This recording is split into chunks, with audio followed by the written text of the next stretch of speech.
I've got to start off with some great news.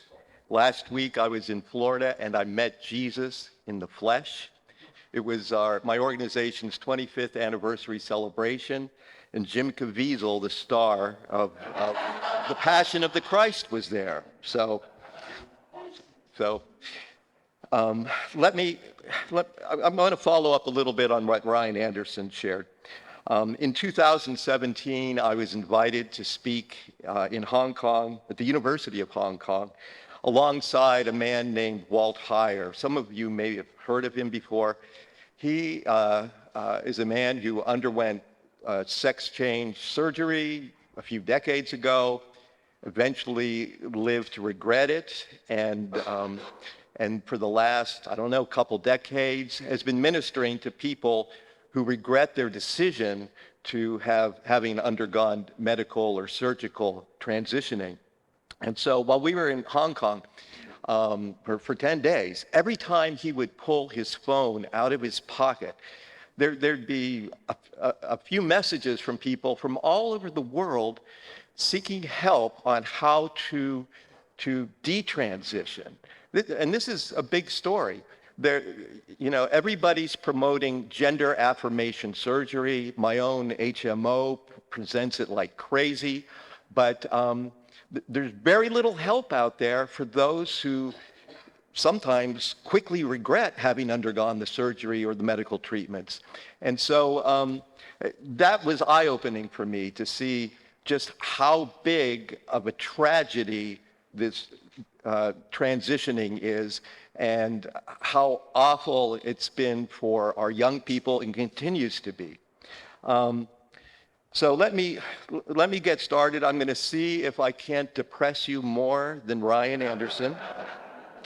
And today, I hope to convey to you, what I hope to convey to you is not only how LGBT ideology has found a warm welcome home within conservative Christian and political circles, but more importantly, why each of us needs to be concerned. And I hope that you'll be able to see just how insidious and how invasive this has been and how dangerous. But let me begin by telling you a little bit about myself. 24 years ago, married with 2 sons, I divorced my wife to live as a gay man. 10 years later, while still in a gay relationship with the male cousin of the then U.S. House Majority Leader, I became politically engaged for the first time in my life. I co-founded National Capital Tea Party Patriots. I left the world of high-priced residential real estate and trained myself to become a writer in order to better win hearts and minds in the public square. In those days, I was 100% pro same-sex marriage. I called myself a libertarian. And in fact, the first commentary I had published was for the Washington Post in 2009, arguing in favor of same-sex marriage. But soon afterwards, as I began to look more deeply at the issue, something truly extraordinary happened. I was drawn by undeniable truths which clearly outweighed my sexual predilections. I realized I was on the wrong side of history, of science, of biology, of nature, and in the end, I had no choice. I had to reform my life, and I resolved to restore my marriage and to make our family whole again. I knew that I had hurt my wife and inflicted terrible pain on our kids by destroying their stable, happy home life. And that restoration began back in 2011, and it wasn't overnight. It was a process. In 2013, I was compelled to return to full communion with the Catholic Church after having been away from shortly before our divorce, and I became a marriage, family, and children's rights activist. And although I had always been a quiet guy who had avoided confrontation my entire life, I found myself on the front lines of the marriage battle.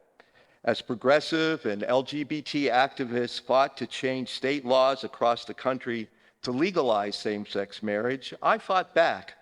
It was impossible for me to sit at home and allow same-sex marriage to happen, because I knew not only that it was wrong, I could see it would be weaponized and would quickly lead to tyranny pitting gay rights against religious freedom for Christians. And more importantly, LGBT perceived rights would be pitted against the very best interests of children. I soon found myself being invited to testify before state legislatures around the country to defend the immutable definition of marriage and to speak on radio and TV. The late, great Rush Limbaugh even quoted me on his show. I also originated and co-authored 2 amicus briefs for the United States Supreme Court in defense of marriage. One of those briefs was called Same-Sex Attracted Men and Their Wives and was submitted in the Obergefell v. Hodges case in support of allowing states to maintain the definition of marriage as between one man and one woman. It took me months of working around the clock and a lot of my own money to pull it off.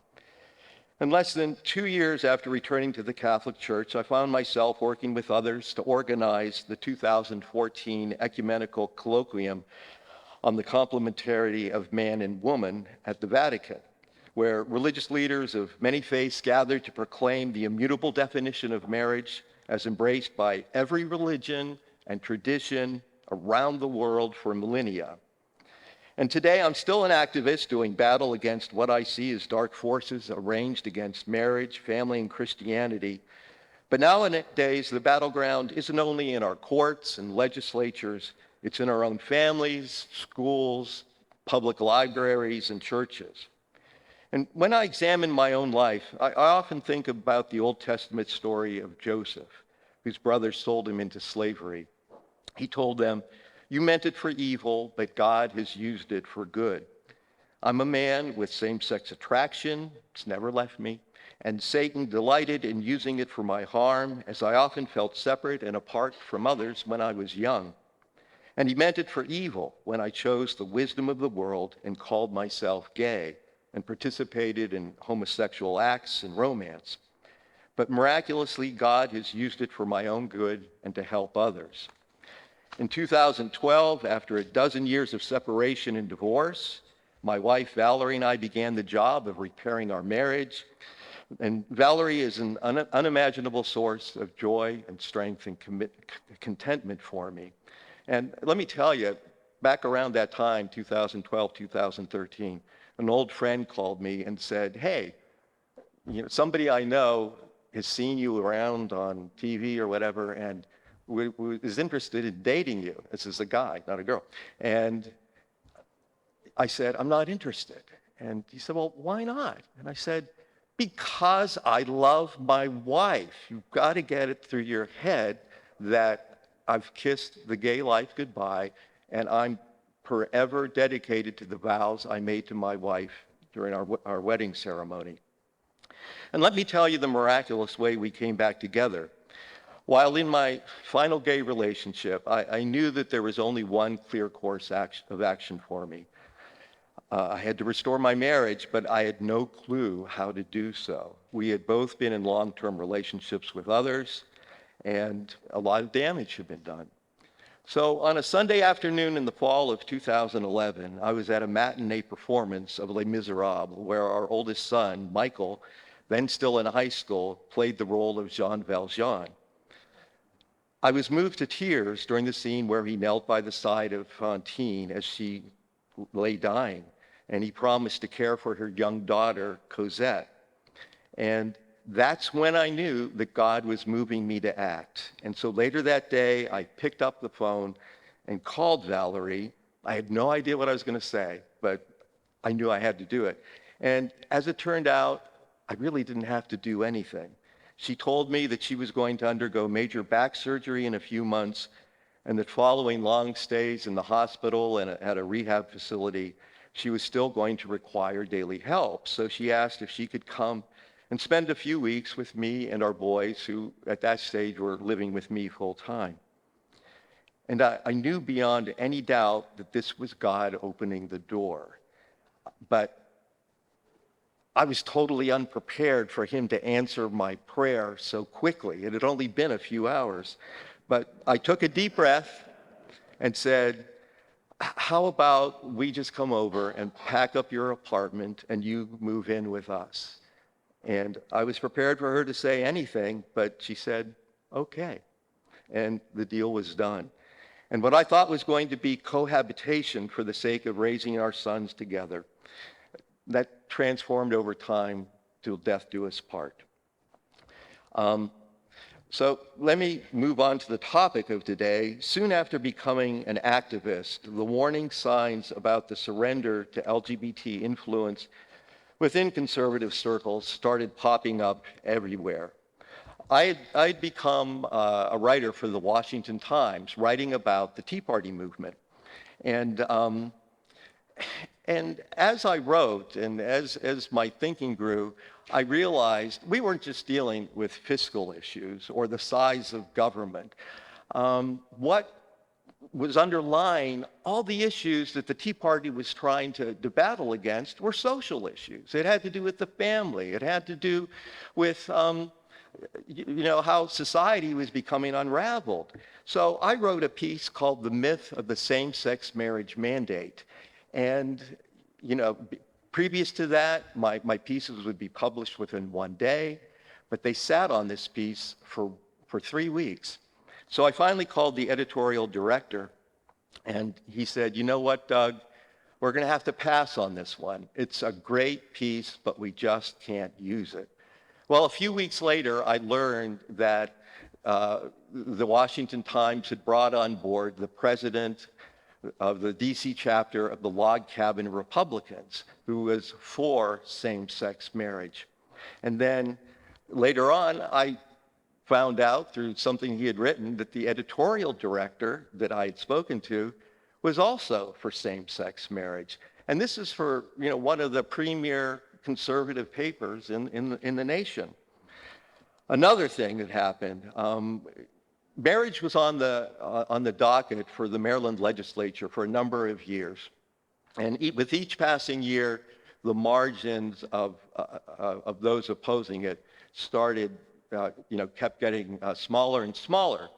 So I would go each year during the legislative session to speak to Republicans to make sure that they were going to maintain their spine and vote against same-sex marriage.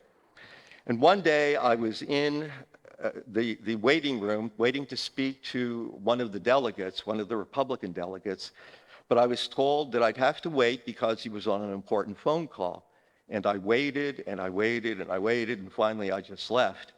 Well, it wasn't too long before I heard that the person he was on the phone with was former Vice President Dick Cheney. And Cheney had convinced him to vote for same-sex marriage in our state. And that was the year that same-sex marriage passed in Maryland with the help of 2 Republican votes, thanks to Dick Cheney. Another sign was I used to attend a meeting of conservatives in Maryland. It was a small group, but one of the other guys was Dan Bongino. You heard its name? Okay, well, he was about to run for Congress in our state. And so I grabbed him and I said, "Dan, I just want to make sure that once you get to Congress, you're going to fight against same-sex marriage." And his response to me was, "Doug, it's a loser deal. It's that we've crossed that bridge and we're never going back. And so no, I'm not going to fight for it." And there were lots of other examples. One of the most sort of demoralizing things that happened was I had gone to Indiana to testify before their legislature in defense of marriage. Indiana was enjoying a Republican supermajority. Their governor was Republican. Their Senate and House of Delegates were all overwhelmingly populated by Republicans.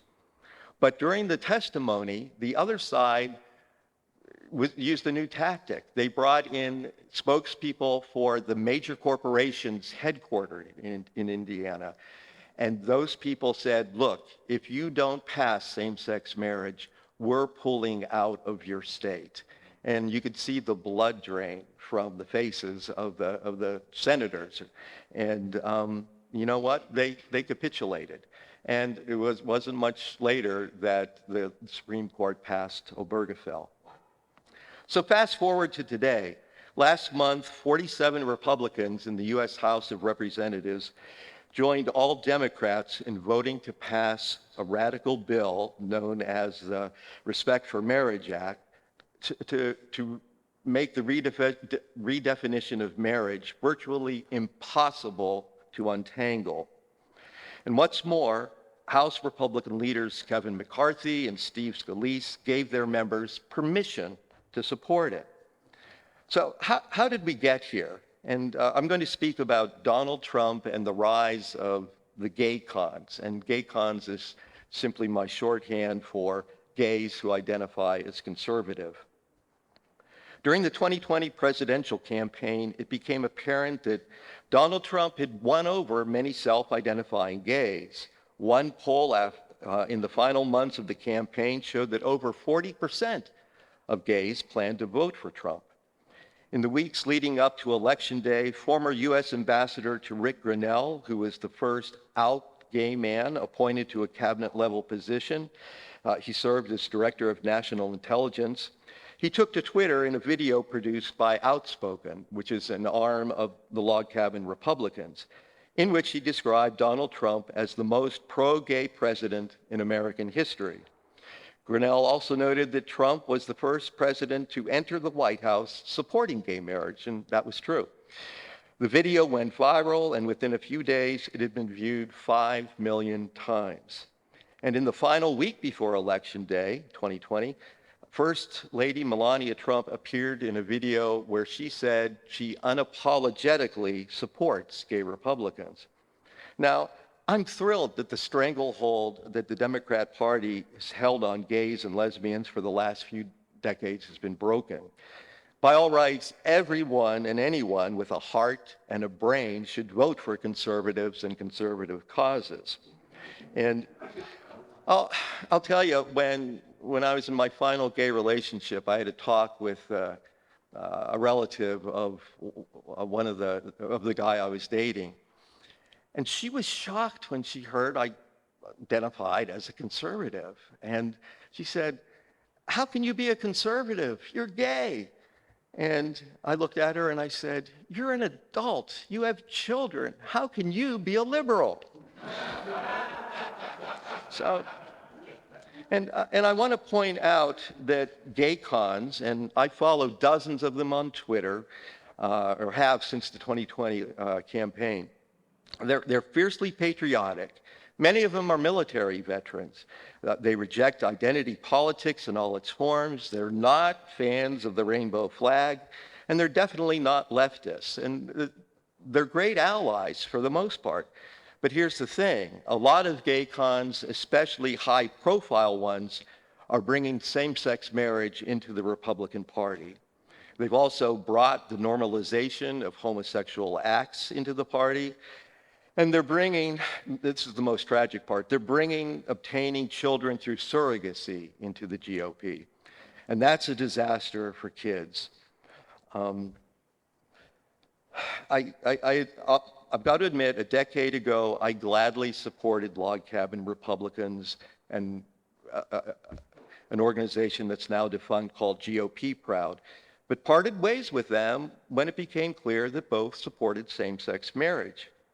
So when the 47 House Republicans voted last month for the Respect for Marriage Act, Log Cabin quickly published a statement on Twitter praising them for voting to codify marriage equality into federal law. They wrote, "We thank these forward-thinking members for voting to settle this issue once and for all and move the GOP in line not just with the country, but with its own voters." I'm not sure they were speaking for you guys in here.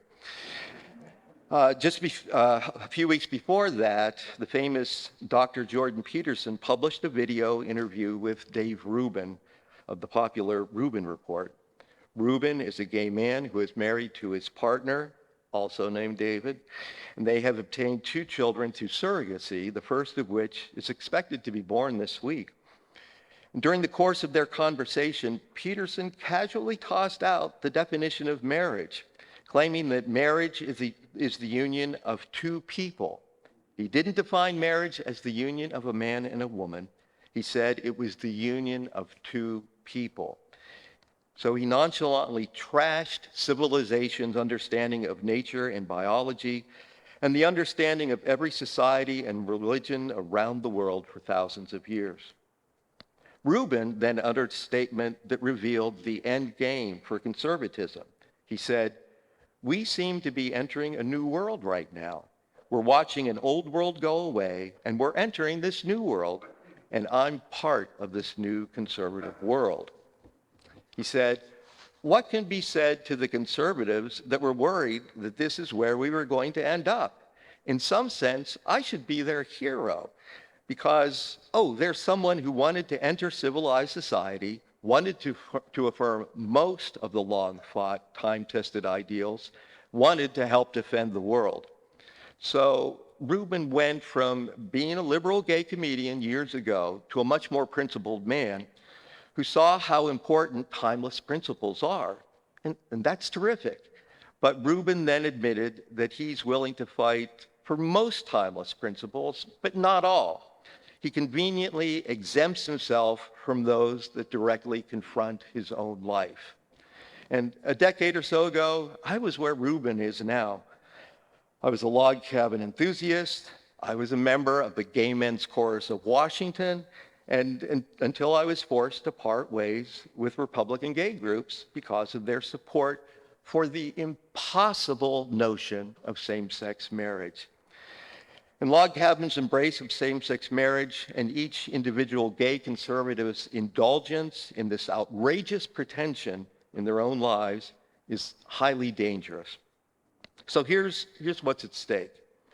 By going along with the pretense that two males or two females can be married, and not by flatly rejecting the notion, conservatives are playing with fire, doing untold damage to marriage, to manhood, and to a rising generation of young people vulnerable to LGBT, truth, science, and nature-defying ideological influences. If there's anything that desperately needs to be conserved by conservatives, it's marriage, it's the nuclear family, and our commitment to every child's right to his or her mother and father. It's the only way that humanity can truly flourish. It's the only way that the ideals of limited government and individual liberty can actually work. Obergefell was a horrible decision by the U.S. Supreme Court, as horrendous and unfounded as Roe v. Wade. Obergefell immediately threw open the doors to transgenderism, a contagion far more dangerous to vulnerable young people than COVID-19 has ever been. It weakened the meanings of marriage and family, of husband and wife, of father and mother, of man and woman, son and daughter, boy and girl. And conservative elites, whether members of the political, academic, media, or corporate classes, need to once again relentlessly pursue intellectual honesty and integrity regarding creeping LGBT influence within their ranks. But they're not. For the most part, they've waved the white flag and they've moved on. Last fall was a major tipping point.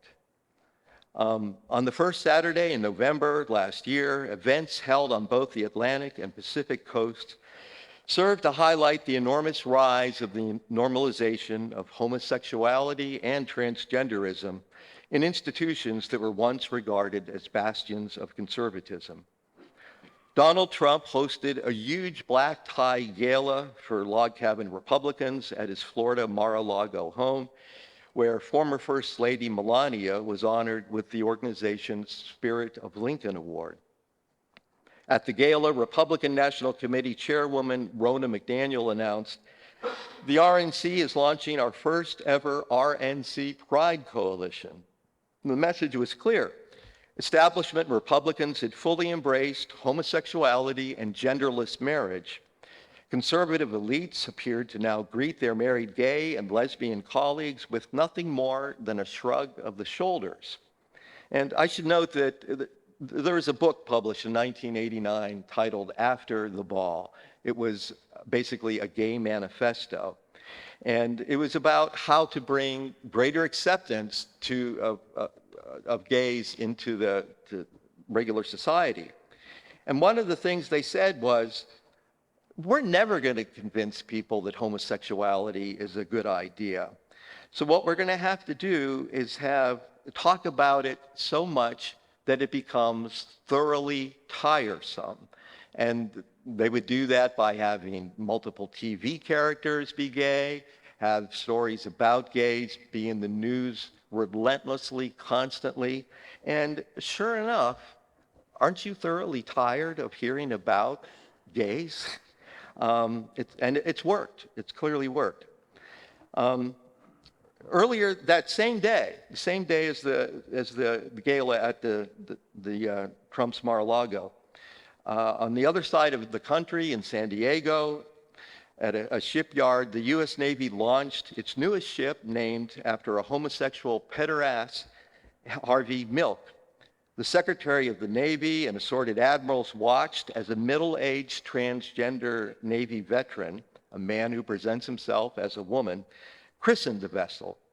And just 2 weeks before that, another gender-confused male, Richard Levine, otherwise known as Rachel Levine, the United States Assistant Secretary for Health at H&HS, was made a 4-star admiral.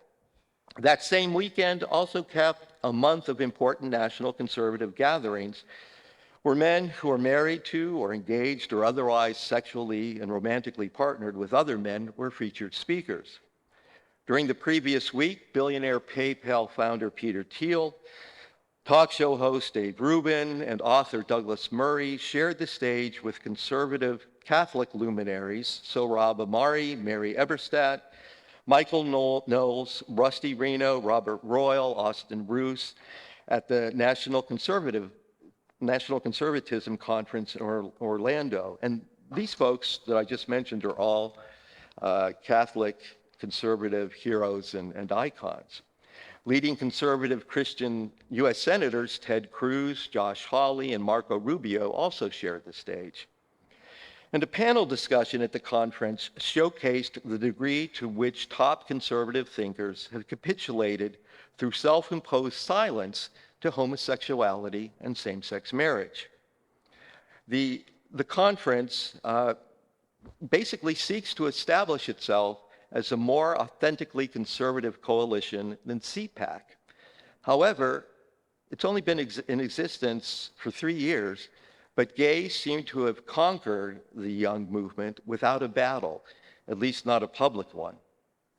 In what was meant to be a highlight of the 3-day gathering in Orlando, Yoram Hazony, chairman of the Edmund Burke Foundation and the man responsible for organizing the event, and conservative Sohrab Ahmari, a visiting fellow of the Veritas Center for Ethics in Public Life at the Franciscan University of Steubenville, were joined on stage by homosexuals Dave Rubin of the Rubin Report and Douglas Murray, the man who authored The Madness of Crowds, a very popular book.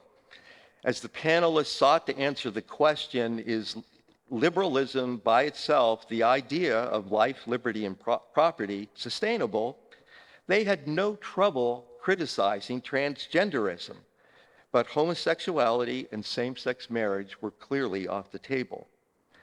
Ahmari said that freedom without limits, without an account of what it means to be happy and what freedom is really for, actually leads to unfreedom.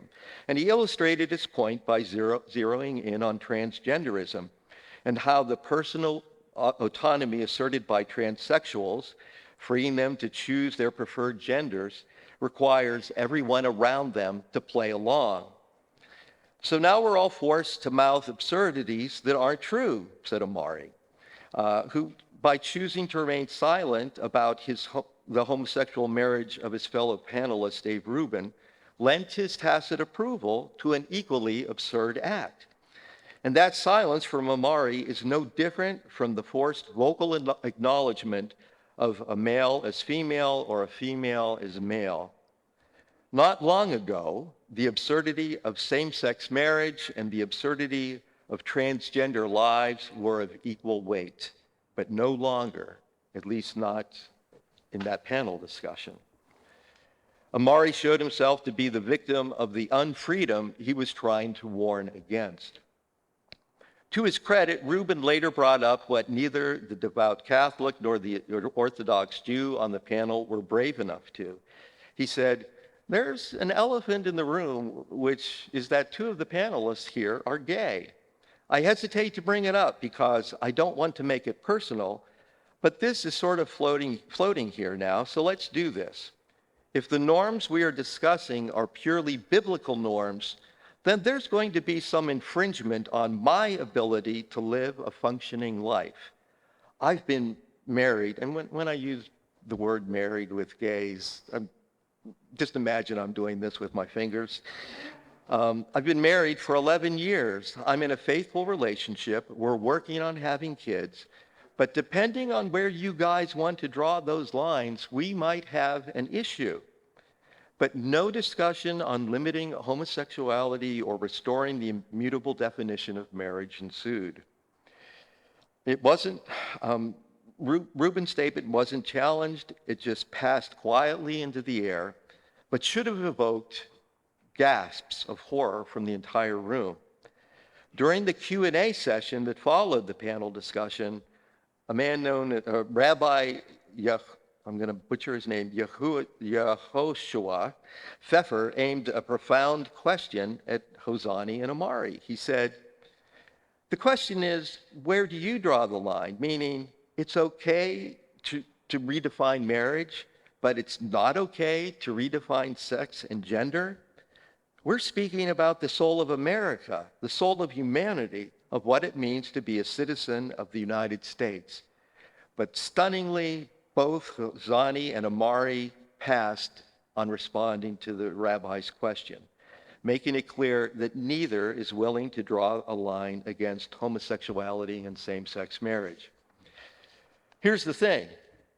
The national conservatism movement aims to save civilization, but conservative elites will fail in their quest to enliven conservatism if they fail to conserve marriage, the nuclear family, and our commitment to every child's right to his or her mother and father.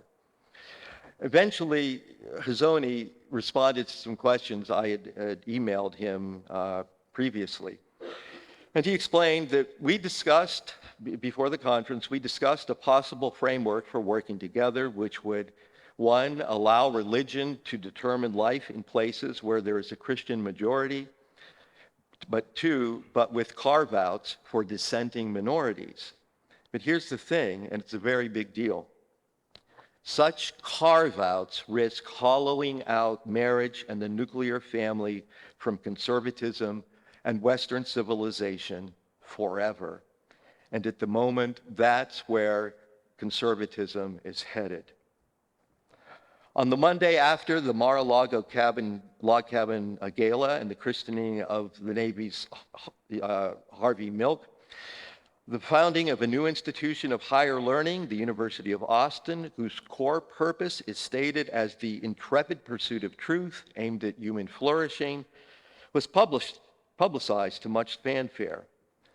And while the school would boast a stellar conservative and Christian faculty, it also said it would count two famous gay commentators, high-profile males married to males among its ranks, Andrew Sullivan and Jonathan Rauch.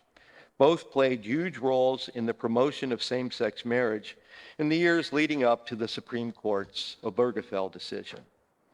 This raised, at least for me, the question, how will the University of Austin teachers inspire the intrepid pursuit of truth when the very public personal lives of its charter staff display a defiant, outright rejection of the most basic of observable, immutable truths, complementarity? And how will human flourishing be promoted when gay influence has only served to disassemble the nuclear family, robbing children of life with both a loving mother and father? In January of this year, one of those panelists, Douglas Murray, penned a commentary explaining why he thinks the political right is unattractive to disenfranchised leftists who now share more in common with conservatives than with their former progressive comrades. He wrote, Bill Maher, Barry Weiss, and a slew of other liberals who have fallen out with their own tribe have chosen not to identify as conservative. Why won't thoughtful ex-liberals consider joining the right? Well, perhaps it has something to do with the type of conservative they'd be associated with.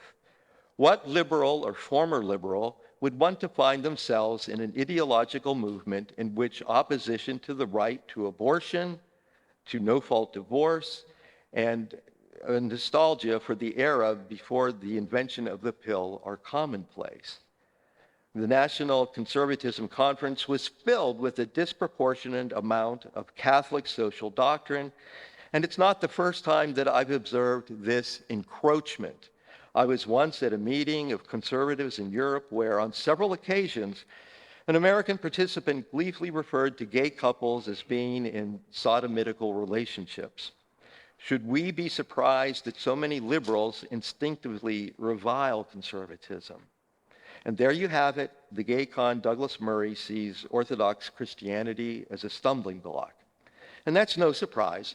While I was still living as a gay man a decade ago, I too kept stubbing my toe on that stumbling block until I realized that Christ crucified held the answer to everything I'd been searching for in vain. And let me tell you, people say that, they fear that the gospel is too harsh, or judgments against homosexuality and same-sex marriage and transgenderism are too harsh, and they're going to drive people away from our churches. But here's the thing, the truth is always a beacon of light. It's what drew me back to my faith. It's what's drawn so many of former gays and transgenders that I know back to their faith. And their lives have been transformed and are transforming others. So we cannot be afraid of upholding the truth. We'll save lives, not hinder them. So I'm going to skip over this next section on where do you get your news from. And let me just check my time here. Stopwatch. Oh boy. But let me tell you, most of the most outstanding investigative journalists today are gay or lesbian. A lot of folks at Fox News, I won't go through the list, the editor-in-chief of Gateway Pundit, the publisher of National Review, they're gay and married. Everyone already knows Matt Drudge of the Drudge Report is gay. There are so many, and we're getting our news filtered through them. So assume the news you're receiving is colored. So here are some thoughts I'll leave you with. The left, mostly huddled under the umbrella of the Democrat Party here in the US, has the worst beliefs, the worst creed on earth.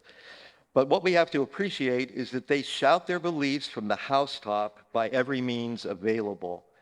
They fight to change society, they never give up, they never back down, while we Christians speak mostly in subdued tones with hushed, apologetic voices. The woke are not ashamed. They're brazen carnival barkers peddling the worst ideas and practices known to man. Communism, abortion, transgenderism, homosexuality, and racism, which is now neatly wrapped up in identity politics and critical race theory. And while they unashamedly broadcast their inhuman Luciferian messages night and day, Christians speak mostly to each other, not to the world, and we do so softly, delicately, always ever so vigilant to not offend or to sound too zealous. Well, here's the thing. If anyone is going to change the world for the better, it's Christians, not leftists, not the woke, not the social justice warriors. As I think it was Matt Walsh said a few weeks ago, they're lunatics and monsters. They defend infanticide, the genital mutilation of children, and the sexualization of young children by cross-dressing men prone to suicide. They promote the very things in which the demon world delights. And religion, and you got to know this, that these religion-hating leftists exerted an influence totally out of proportion with their real numbers. Yet they seem to control all the levers of modern society. One enormous difference between leftists and Christians: leftist movements make big demands on their people and ask for the maximum. Christians have low expectations of their people and ask for the minimum. Leftists get big results, we get meager results. And so if churches were to start making big demands, big asks of their members, we would likely get an heroic response, heroic involvement, and heroic dedication. Douglas Hyde, a post-World War II convert from communism to Christianity, a guy who I'm paraphrasing here, outlined all this in his excellent book, Dedication and Leadership. He wrote, "When you have succeeded in making men believe that change is necessary and possible, and that they are the ones who can achieve it, and when you have convinced them that they and the small minority of whom they are a part can transform the world in their lifetime, they will achieve the impossible." And in his book, Rules for Radicals, communist Saul Alinsky said, "People have to see that they're fighting on the side of the angels, while the other side is aligned with the devil." And in saying that, the atheist author who obliquely dedicated his book to Lucifer let us know exactly what we need to know. We are on a crusade from here on out, a crusade which requires the leadership, courage, strength, and energy of men fighting on behalf of Christ for the sake of the church, their families, and the world. Much of conservatism is headed in the wrong direction, working against making that happen.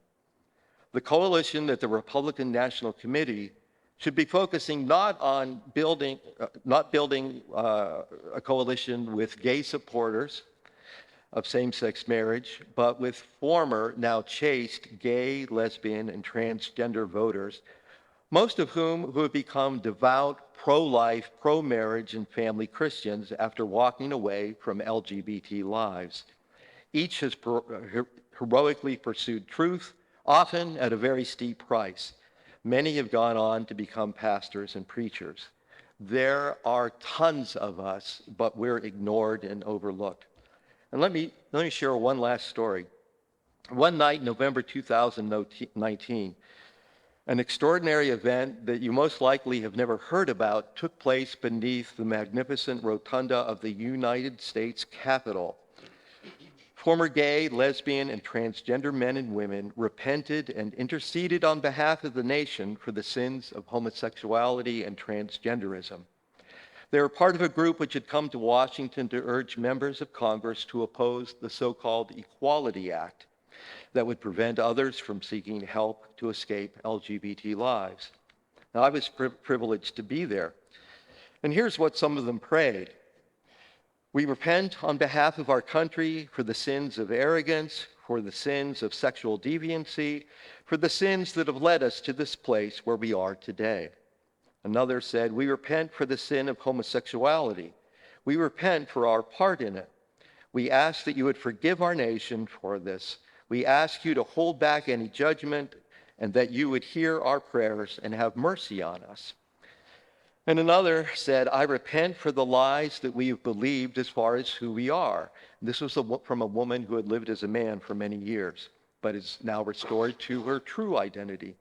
She said, "Lord, we bought into the lie that you didn't create us good enough, that we should have been something else."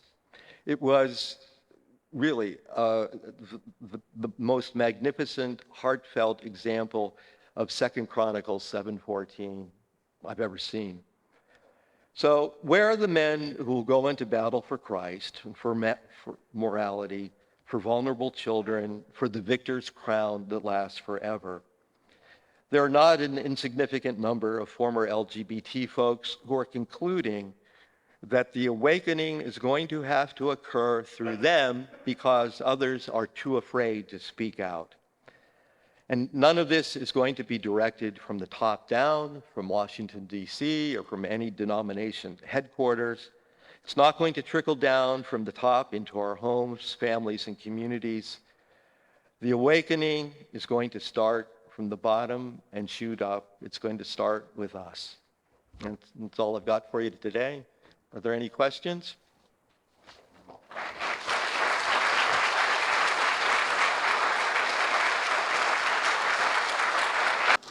Thank you for your time. I really appreciate it.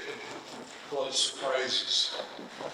Um, I was curious if you thought that this kind of more stealth embracement of gay marriage in the Republican Party is one of the reasons that the GOP in the last 2020 election chose not to have a platform.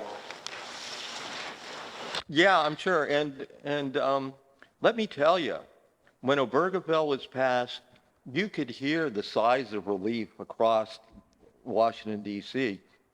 A lot of Republicans were just thrilled that they no longer had to deal with this issue, during their campaigning, at town halls and that sort of thing. They didn't care about the issue. They just wanted it to be gone. Thank you for your presentation. What I hear in the church a lot, or at least the charge that we hear in the church from the gay community, it seems to have been very effective, is that the church has somehow been unloving, has rejected them. I don't see evidence of that in our fellowships here. There may be fringe elements or that occurs.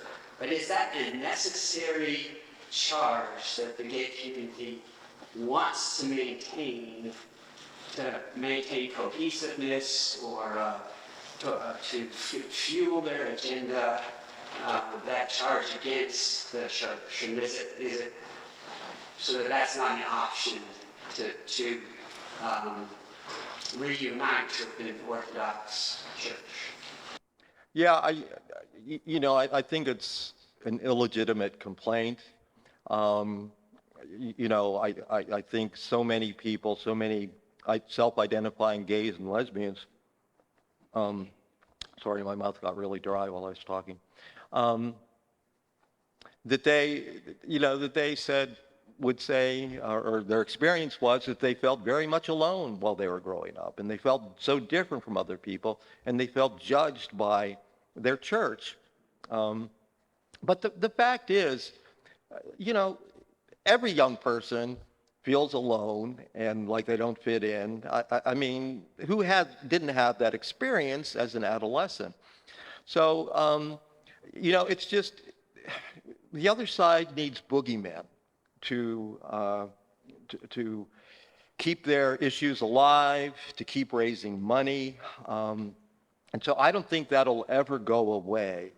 But what we have to be really clear on is that the message of the gospel is true.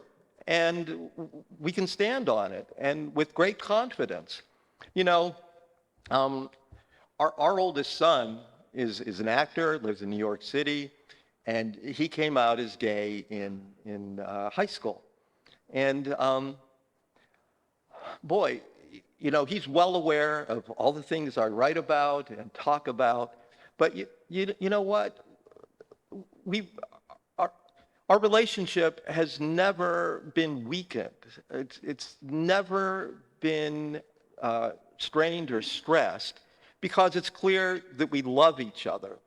We disagree on this, and I pray that he'll come around someday, but I don't condemn him. I love him, and I'm willing to hold the truth, but I don't do anything that would belittle him. So, and let me tell you a story. Earlier this year, I was diagnosed with cancer. Turns out I had it in two places, my prostate and my bladder. And back in March, when they removed cancerous tumors from my bladder, the surgeon noted that there was also, he could see cancer in the lining of my bladder, and a biopsy showed that to be the case.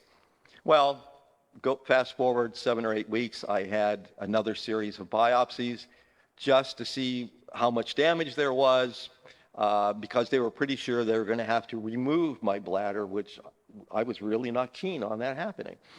And so anyway, after the results came in, my son called, and he said, well, what's the determination here? And I said, Michael, you're not going to believe it, but there's no trace of cancer. And I said, it's a miracle, and I can only attribute that to God. And he surprised me. He said, you know what? I can only attribute it to God too. And this is a kid who's been an atheist his whole life and totally uncatechized. And later that day, he spoke with my wife over the phone, and he told her, I opened up the Bible you gave me years ago, and I read the Gospel of John. And he's asserted his belief in God ever since. So we still have some issues to work on, but God had used that to bring our son to faith. And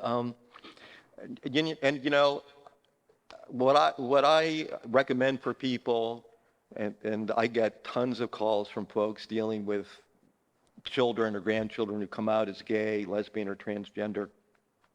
There's no magic word you can say. You can't pound away at them. You can't drive it into their skulls that they need to change their lives. It's going to happen naturally. They need to conclude it for themselves.